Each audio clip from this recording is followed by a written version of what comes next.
Health press programme 'ਚ ਤੁਹਾਡਾ ਸਭ ਦਾ ਸਵਾਗਤ ਹੈ। ਅੱਜ ਅਸੀਂ ਤੁਹਾਨੂੰ ਲੈ ਕੇ ਚੱਲ ਰਹੇ ਹਾਂ ਸਿੱਧੂ ਹਸਪਤਾਲ ਦੋਰਾਹਾ। ਸਿੱਧੂ ਹਸਪਤਾਲ ਦੋਰਾਹਾ ਮਰੀਜ਼ਾਂ ਲਈ ਇੱਕ ਵਰਦਾਨ ਹੈ। ਸਾਡੀ ਟੀਮ ਨੇ ਡਾਕਟਰ ਗੁਰਸਰਨ ਸਿੱਧੂ ਜੀ ਨਾਲ ਗੱਲਬਾਤ ਕੀਤੀ। ਸਮੇਂ-ਸਮੇਂ ਤੇ ਡਾਕਟਰ ਗੁਰਸਰਨ ਸਿੱਧੂ ਸਾਡੇ ਦਰਸ਼ਕਾਂ ਨੂੰ ਹੈਲਥ ਟਿਪਸ ਦਿੰਦੇ ਰਹਿੰਦੇ ਨੇ। ਸਾਡੀ ਟੀਮ ਨਾਲ ਗੱਲਬਾਤ ਕਰਦੇ ਹਾਂ ਡਾਕਟਰ ਗੁਰਸਰਨ ਸਿੱਧੂ ਜੀ ਨੇ ਸੋਡੀਅਮ ਦੀ ਘਾਟ ਬਾਰੇ ਦੱਸਿਆ। ਉਹਨਾਂ ਨੇ ਸਟ੍ਰੋਕਸ ਦੇ ਰਿਲੇਟਡ ਵੀ ਸਾਡੇ ਨਾਲ ਗੱਲਬਾਤ ਕੀਤੀ। आओ करते हैं गलबात डॉक्टर गुरसरण सिद्धू जी नाल। दर्शकों पंजाब प्लस चैनल ते तुहाडा स्वागत है। अज असीं तुहानूं मिलान जा रहे हैं डॉक्टर गुरशरण कौर सिद्धू जी दे नाल, जो कि एक इंटरनेशनल फेम ने और कॉन्फ्रेंसिस दे विच थोड़े दिन पहले ही डॉक्टर साहब ने सोडियम के उत्ते बोल के आए ने, क्योंकि सोडियम की जिहड़ी कमी हैगी उहदे नाल बुढ़ापे दे विच की बुढ़ापे च नहीं बल्कि जवानी दे विच भी मतलब जदों भी सोडियम घट जाता हैगा पेशेंट्स का खास तौर पर घटदा, उहदे ते भी कॉन्फ्रेंस दे विच बोल के आए ने डॉक्टर साहब। वो भी तुहाडे नाल असीं शेयर करांगे। उहदे नाल डॉक्टर साहब प्री डायबिटिक तो डायबिटिक तक जाना और स्ट्रोक्स तिन्नां चीज़ां दे असीं डिस्कस करांगे। डॉक्टर साहब स्वागत है तुहाडा साडे स्पैशल शो च। थैंक यू जी, सत श्री अकाल। डॉक्टर साहब सानूं सब तो पहलां तां जिहड़ा टॉपिक है जिस दे विच सानूं सारिਆਂ ਨੂੰ ਹੀ ਲੱਗਣ ਲੱਗ ਜਾਂਦਾ ਬਜ਼ੁਰਗ ਜਦੋਂ ਥੋੜ੍ਹਾ ਜਿਹਾ ਆਪਣੀਆਂ ਗਤੀਵਿਧੀਆਂ ਜਾਂ ਬਦਲਣ ਲੱਗ ਜਾਂਦੇ ਆ, ਕਰਨ ਲੱਗ ਜਾਂਦੇ ਮੈਂ ਮਰ ਜਾਣਾ ਹੈਗਾ, ਮੈਂ ਇੱਦਾਂ ਇੱਦਾਂ ਕਰ ਜਾਣਾ ਹੈਗਾ। ਉਹਨਾਂ 'ਚ ਅਸੀਂ ਲੋਕ ਸਕੈਟਰੀ ਵਾਲੇ ਡਾਕਟਰਸ ਨੂੰ ਉਹਨਾਂ ਨੂੰ ਕੋਸ਼ਿਸ਼ ਕਰਦੇ ਹਾਂ, ਲੇਕਿਨ ਵੈਸੇ ਉਹਨਾਂ ਦੀ ਉਹ ਸੋਡੀਅਮ ਜਿਹੜੀ ਹੈਗੀ ਉਹ ਘਟੀ ਹੁੰਦੀ ਆ। ਕੀ ਕਹਿਣਾ ਚਾਹੋਗੇ? हाँ जी, अपने आप ਦੇ ਵਿੱਚ ਇੱਕ ਬਹੁਤ ਵੱਡਾ ਟੌਪਿਕ ਹੈਗਾ। ਕਿਸੇ ਵੀ ਪੇਸ਼ੈਂਟ ਦਾ, ਬਜ਼ੁਰਗ ਦਾ ਸੈਂਸੋਰੀਅਮ ਜਿਹੜਾ ਹੈਗਾ ਉਹ ਅਗਰ ਆਲਟਰ ਹੁੰਦਾ, ਬਜ਼ੁਰਗ ਮਤਲਬ ਕੋਈ ਵੀ 65 70 ਤੋਂ ਅੱਜ ਤੱਕ, ਔਰ ਜਾਂ ਉਹਨਾਂ ਨੂੰ ਕੀ ਦਵਾਈਆਂ ਚੱਲਦੀਆਂ ਨੇ, ਉਹਨਾਂ ਦੀ ਕੀ ਵਜ੍ਹਾ ਹੋ ਸਕਦੀ ਹੈ, ਕੋਈ ਉਹ ਗਿਰੇ ਨੇ, ਕੋਈ ਸੱਟ ਵੱਜੀ ਹੈ, ਕੋਈ ਦਿਮਾਗ ਦੀ, ਜਾਂ ਬਿਨਾਂ ਕਿਸੇ ਸੱਟ ਤੋਂ ਅਗਰ ਉਹਨਾਂ ਨੂੰ ਕੋਈ ਬਲੱਡ ਪ੍ਰੈਸ਼ਰ ਦੀਆਂ ਦਵਾਈਆਂ ਚੱਲਦੀਆਂ ਨੇ ਤਾਂ ਜਾਂ ਕਿਸੇ ਹੋਰ ਵਜ੍ਹਾ ਕਰਕੇ ਵੀ, ਤਾਂ ਇਹ ਇੱਕ ਕਈ ਵਾਰੀ ਜਿਹੜਾ ਪੇਸ਼ੈਂਟ ਜਿਹਨੂੰ ਅਸੀਂ ਆਲਟਰਡ ਸੈਂਸੋਰੀਅਮ ਕਹਿੰਦੇ ਹਾਂ, ਇੱਕ ਬਹੁਤ ਵੱਡਾ ਕਾਜ਼ ਹੋ ਸਕਦਾ ਹੈ ਕਿ ਪੇਸ਼ੈਂਟਸ ਨੂੰ ਸਾਲਟ ਦੀ ਜਿਹੜਾ ਆਪਣਾ ਸੋਡੀਅਮ ਕਲੋਰਾਈਡ ਆ ਉਹਦੀ ਕਮੀ ਹੋ ਜਾਂਦੀ ਹੈ। ਕਿਉਂਕਿ ਆਪਣੇ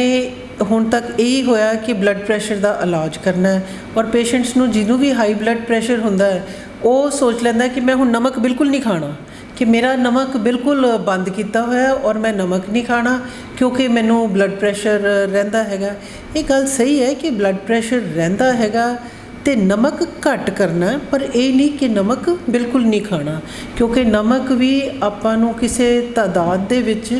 ਜਿੰਨਾ ਕਿ ਅਸੀਂ ਕਹਿੰਦੇ ਹਾਂ ਕਿ ਇੱਕ ਲੈਵਲ ਟੀਸਪੂਨ ਉਹ 5 ਗ੍ਰਾਮਸ ਦਾ ਹੋ ਜਾਂਦਾ ਹੈ, ਕਿ ਇੰਨਾ ਕੁ ਨਮਕ ਹਰੇਕ ਵਾਸਤੇ 24 ਘੰਟੇ ਦੇ ਵਿੱਚ ਜ਼ਰੂਰੀ ਹੁੰਦਾ ਹੈ, ਜਿਹਨੂੰ ਆਪਾਂ ਦਾਲ ਦੇ ਵਿੱਚ, ਸਬਜ਼ੀ ਦੇ ਵਿੱਚ ਰੂਪ ਦੇ ਵਿੱਚ ਪਾ ਕੇ ਤਕਰੀਬਨ ਉਹਨੂੰ ਪੂਰਾ ਕਰ ਲਈਦਾ। ਸੋ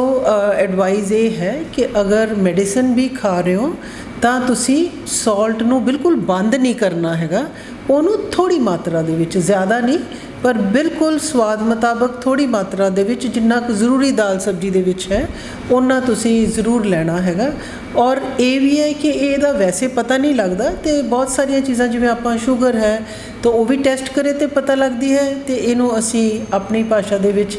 ਹਾਈਪੋਨੈਟਰੀਮੀਆ ਕਹਿੰਦੇ ਹਾਂ, ਸੋਡੀਅਮ ਦਾ ਲਾਸ ਕਹਿੰਦੇ ਹਾਂ, ਸੋਡੀਅਮ ਘਟਿਆ ਹੋਇਆ ਜਾਂ ਸਾਲਟ ਘਟਿਆ ਹੋਇਆ ਕਹਿੰਦੇ ਹਾਂ, ਅਤੇ ਇਹ ਵੀ ਟੈਸਟ ਕਰੇ ਤੋਂ ਬਾਅਦ ਪਤਾ ਲੱਗ ਜਾਂਦਾ ਹੈ। ਔਰ ਬਹੁਤ ਵਾਰਾ ਜਦੋਂ ਕਮਜ਼ੋਰੀ ਹੁੰਦੀ ਹੈ ਪੇਸ਼ੈਂਟ ਨੂੰ ਔਰ ਉਹ ਤੋਂ ਕਹਿੰਦਾ ਮੇਰੇ ਤੋਂ ਤੁਰਿਆ ਨਹੀਂ ਜਾਂਦਾ, ਮੈਨੂੰ ਸਮਝ ਨਹੀਂ ਆਉਂਦੀ, ਅਤੇ ਇਹ ਇੱਕ ਬਹੁਤ ਸਾਰੇ ਕਾਰਨਾਂ ਦੇ ਵਿੱਚੋਂ ਇਹ ਇੱਕ ਕਾਰਨ ਵੀ ਹੁੰਦਾ ਹੈ। ਡਾਕਟਰ ਸਾਹਿਬ, ਅਗਰ ਇਸ ਕਾਰਨ ਦੇ ਵਿੱਚ ਵੀ ਉਹ ਮਤਲਬ ਉਹਨਾਂ ਨੂੰ ਸਮਝ ਨਹੀਂ ਆਵੇ, ਔਰ ਜਿਵੇਂ ਅਸੀਂ ਲੋਕ ਮਤਲਬ ਘਬਰਾ ਜਾਂਦੇ ਹਾਂ ਬਜ਼ੁਰਗਾਂ ਦੀਆਂ ਗੱਲਾਂ ਤੋਂ ਜਦੋਂ ਉਹਨਾਂ ਦੇ ਵਿੱਚ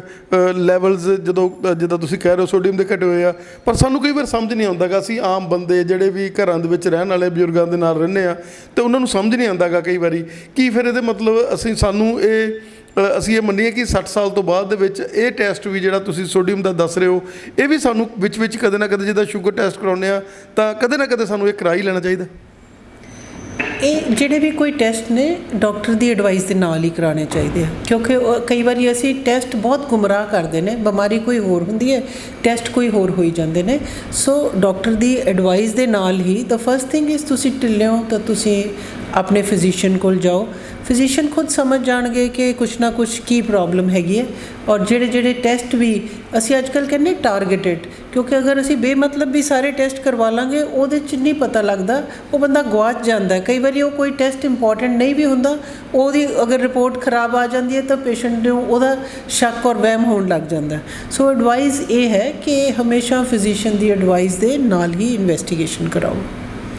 ਡਾਕਟਰ ਸਾਹਿਬ ਇੱਕ ਬਹੁਤ ਵੱਡਾ ਟੌਪਿਕ ਜਿਹੜਾ ਪ੍ਰੀ ਡਾਇਬਟਿਕ ਤੋਂ ਡਾਇਬਟਿਕ ਦੀ ਆਪਾਂ ਗੱਲ ਕਰ ਲਈਏ, ਅੱਜ ਪ੍ਰੀ ਡਾਇਬਟਿਕ ਦੀ ਆਪਾਂ ਗੱਲ ਕਰ ਲਈਏ ਤਾਂ 40 ਸਾਲ ਦੀ ਉਮਰ ਤੱਕ ਵੀ ਲੋਕ ਜਿਹੜੇ ਹੈਗੇ ਆ ਉਹਨਾਂ ਨੂੰ ਇਹ ਜਿਹੜੀ ਡਾਇਬਟੀਜ਼ ਦੀ ਖਤਰੇ, ਕਿਉਂਕਿ ਉਹਨਾਂ ਦੇ ਕੋਈ ਪੇਰੈਂਟਲ ਇੰਸਿਸਟਰਲ ਜਿਹੜੇ ਹੈਗੇ ਆ ਕਿਤੇ ਫਾਦਰ ਨੂੰ ਹੁੰਦੀ ਜਾਂ ਮਦਰ ਨੂੰ ਹੁੰਦੀ ਆ, ਉਹ ਲੋਕ ਵੀ ਡਰਨ ਲੱਗ ਗਿਆ। ਅਸੀਂ ਉਹ ਡਰ ਦੇ ਵਿੱਚ ਕਈ ਵਾਰੀ ਮਿੱਠਾ ਵੈਸੇ ਹੀ ਨਹੀਂ ਖਾਂਦੇ, ਕਹਿੰਦੇ ਮੈਂ ਤਾਂ ਮਿੱਠਾ ਛੱਡਿਆ ਹੋਇਆ, ਮੈਂ ਮੋਟਾਪੇ ਕਰਕੇ ਮਿੱਠਾ ਛੱਡਿਆ ਹੋਇਆ। ਕੀ ਕਹਿਣਾ ਚਾਹੋ, ਕੀ ਐਡਵਾਈਸ ਆ ਤੁਹਾਡੀ ਐਜ਼ ਏ ਡਾਕਟਰ ਕਿ ਜਿਹੜੇ ਤਾਂ ਪ੍ਰੀ ਡਾਇਬਟਿਕ ਹੈਗੇ ਆ ਜਾਂ ਜਿਨ੍ਹਾਂ ਦੇ ਹਿਸਟਰੀ ਹੈਗੀ ਆ ਜਾਂ ਉਹਨਾਂ ਨੂੰ ਨਾਲ ਉਹ ਟੈਸਟ ਕਰਾ ਕੇ ਤੁਹਾਨੂੰ ਲੱਗਦਾ ਕਿ ਸਾਡੇ ਲੈਵਲਸ ਕਿਹੜੇ ਲੈਵਲ 'ਤੇ ਅਸੀਂ ਸਮਝੀਏ ਉਹ ਪ੍ਰੀ ਡਾਇਬਟਿਕ ਆ ਗਏ? ਇਹ ਬਹੁਤ ਅੱਛਾ ਸਵਾਲ ਹੈ ਔਰ ਅੱਜ ਦੀ ਡੇਟ ਦੇ ਵਿੱਚ ਅਸੀਂ ਸ਼ੂਗਰ ਵਾਲਿਆਂ ਦਾ ਇਲਾਜ ਕਰਨਾ ਤਾਂ ਹੈ ਹੀ, ਉਹ ਤਾਂ ਬਹੁਤ ਇੰਪੋਰਟੈਂਟ ਹੈ, ਪਰ ਅਸੀਂ ਇਹਦੀ ਰੋਕਥਾਮ ਜਿਹੜੀ ਕਰਨੀ ਹੈ ਉਹ ਸਭ ਤੋਂ ਜ਼ਰੂਰੀ ਹੈ। ਬਿਮਾਰੀ ਆ ਜਾਏ ਉਹਨੂੰ ਤਾਂ ਸੰਭਾਲਣਾ ਹੀ ਹੈ, ਪਰ ਆਪਣੀ ਇੰਪੋਰਟੈਂਟ ਚੀਜ਼ ਉਹੀ ਹੈ ਕਿ ਆਪਾਂ ਬਿਮਾਰੀ ਨੂੰ ਆਉਣ ਤੋਂ ਪਹਿਲਾਂ ਹੀ ਉਹਦੇ ਤੋਂ ਸਾਵਧਾਨ ਰਹੀਏ ਔਰ ਬਿਮਾਰੀ ਨੂੰ ਨਾ ਆਉਣ ਦਈਏ। ਔਰ ਜਿਸ ਤਰ੍ਹਾਂ ਤੁਸੀਂ ਦੱਸਿਆ ਕਿ ਜੈਨੇਟਿਕ ਘਰ ਦੇ ਵਿੱਚ ਅਗਰ ਮੰਮੀ ਪਾਪਾ ਕਿਸੇ ਨੂੰ ਹੈ ਤਾਂ ਉਹਨਾਂ ਦੇ ਬੱਚਿਆਂ ਨੂੰ ਜ਼ਰੂਰ ਖਿਆਲ ਰੱਖਣਾ ਚਾਹੀਦਾ ਕਿ ਬਈ ਇਹ ਸ਼ੂਗਰ ਦੀ ਬਿਮਾਰੀ ਹੈ, ਇਹਨਾਂ ਨੂੰ ਤਾਂ ਹੈ, ਅਸੀਂ ਇਹਨੂੰ ਨਾ ਹੋਣ ਦਈਏ। ਕਿਉਂਕਿ ਦੇਖਿਆ ਇਹ ਗਿਆ ਕਿ ਅਗਰ ਕਿਸੇ ਦੇ ਪੇਰੈਂਟਸ ਨੂੰ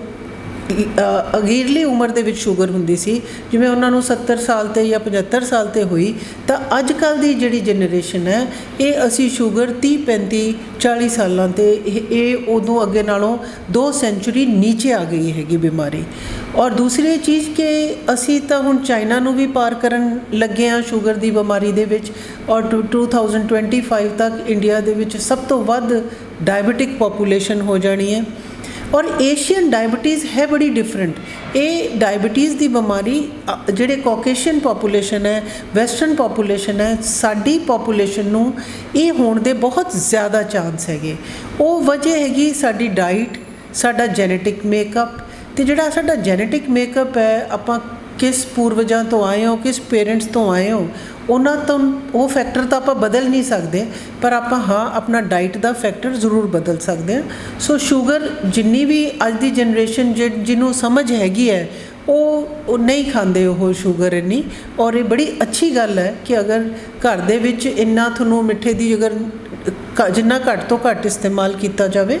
ਉਨਾ ਹੀ ਇਹ ਬੈਟਰ ਹੈਗਾ। ਔਰ ਟੈਸਟ ਵੀ ਜ਼ਰੂਰ ਕਰਾ ਲੈਣੇ ਚਾਹੀਦੇ ਨੇ। ਉਹੀ ਜਿਸ ਤਰ੍ਹਾਂ ਮੈਂ ਕਿਹਾ, ਅਗਰ ਕਿਸੇ ਨੂੰ ਲੱਗਦਾ ਹੈ ਮੇਰੇ ਪੇਰੈਂਟਸ ਨੂੰ ਹੈ ਤਾਂ ਜ਼ਰੂਰ ਫਿਜ਼ੀਸ਼ੀਅਨ ਕੋਲ ਆ ਕੇ ਸਲਾਹ ਲੈ ਕੇ ਕਿ ਕੀ ਟੈਸਟ ਨੇ ਜਿਨ੍ਹਾਂ ਨੂੰ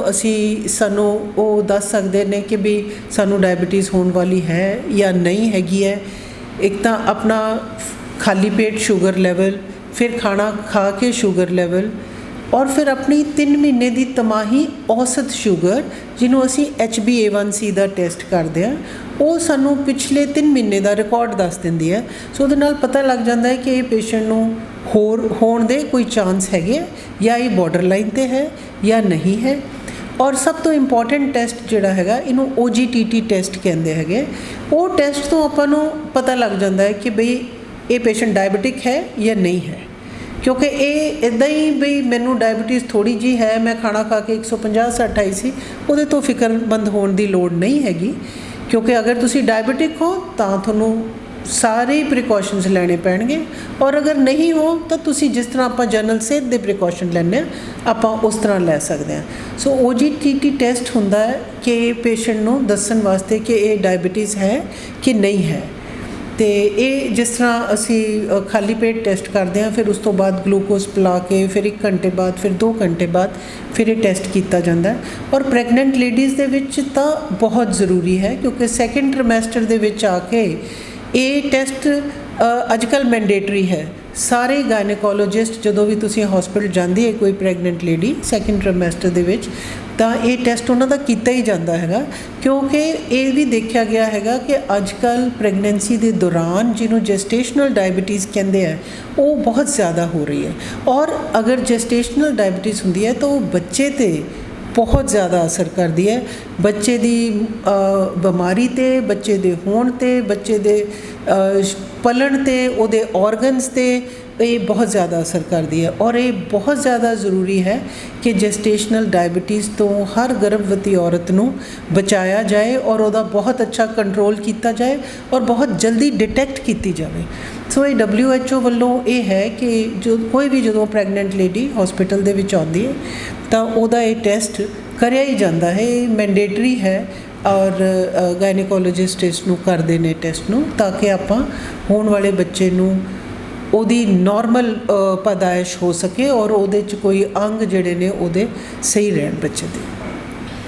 ਡਾਕਟਰ ਸਾਹਿਬ, ਸਟ੍ਰੋਕਸ ਜਿਹੜਾ ਕਿ ਪਹਿਲਾਂ ਤਾਂ ਬਹੁਤ ਘੱਟ ਹੁੰਦਾ ਸੀਗਾ ਔਰ ਜਦੋਂ ਸਟ੍ਰੋਕ ਆਉਂਦਾ ਸੀਗਾ ਤਾਂ ਸਾਨੂੰ ਲੱਗਦਾ ਸੀਗਾ ਵੀ ਸਾਡਾ ਬੰਦਾ ਗਿਆ ਭਾਈ, ਹੁਣ ਇਹ ਬਾਅਦ 'ਚ ਅਧਰੰਗ ਹੋ ਗਿਆ ਇਹਨੂੰ ਜਾਂ ਬ੍ਰੇਨ ਦਾ ਸਟ੍ਰੋਕ ਹੋ ਗਿਆ ਵੀ ਇਹ ਬਚੂਗਾ ਨਹੀਂਗਾ। ਲੇਕਿਨ ਅੱਜ ਕੱਲ੍ਹ ਜਿਹੜਾ ਡਾਕਟਰਸ ਦਾ ਤੁਹਾਡਾ ਸਿਸਟਮ ਹੈਗਾ ਜਿਸ ਦੇ ਨਾਲ ਨਈਆਂ ਮੈਡੀਸਨਸ ਆ ਗਈਆਂ ਔਰ ਨਏ ਜਿਹੜੇ ਹੈਗੇ ਆ ਫਾਰਮੂਲਾਜ਼ ਆ ਗਏ ਜਿਹਦੇ ਨਾਲ ਅੱਜ ਬ੍ਰੇਨ ਦੇ ਜਿਹੜੇ ਅਟੈਕ ਵਾਲੇ ਲੋਕ ਨੇ, ਜਿਹੜੇ ਨਿਊਰੋ ਦੇ ਇਹੋ ਜਿਹੇ ਪੇਸ਼ੈਂਟ ਨੇ, ਉਹਨਾਂ ਨੂੰ ਵੀ ਅੱਜ ਸਰਵਾਈਵਲ ਦਾ ਰੇਟ ਕਾਫੀ ਵੱਧ ਗਿਆ ਹੈਗਾ। ਕੀ ਕਹਿਣਾ ਚਾਹੋਗੇ ਕਿ ਕੀ ਕਰਨਾ ਚਾਹੀਦਾ ਬ੍ਰੇਨ ਦਾ ਸਟ੍ਰੋਕ ਆਉਣ ਦੇ ਸਮੇਂ?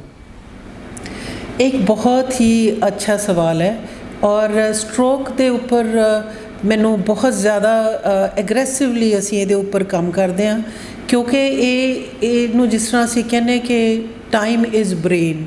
ਕਿ ਸਾਡੇ ਕੋਲ ਜਿੰਨਾ ਟਾਈਮ ਉਸ ਵੇਲੇ ਜਲਦੀ ਸਾਨੂੰ ਮਿਲੇ ਉਨਾ ਹੀ ਅਸੀਂ ਪੇਸ਼ੈਂਟ ਦੀ ਜ਼ਿਆਦਾ ਮਦਦ ਕਰ ਸਕਦੇ ਹਾਂ। ਇਹ ਖਾਸ ਕਰਕੇ ਇਸਕੀਮਿਕ ਸਟ੍ਰੋਕਸ ਦੇ ਵਿੱਚ, ਸਟ੍ਰੋਕ ਵੀ ਦੋ ਤਰ੍ਹਾਂ ਦੇ ਹੁੰਦੇ ਨੇ, ਦਿਮਾਗ ਦੀ ਨਾੜੀ ਫਟਣਾ ਜਾਂ ਦਿਮਾਗ ਦੇ ਵਿੱਚ ਨਾੜੀ ਕਲੌਟ ਹੋਣਾ, ਜਿਹਨੂੰ ਅਸੀਂ ਇਸਕੀਮਿਕ ਸਟ੍ਰੋਕ ਕਹਿੰਦੇ ਹਾਂ।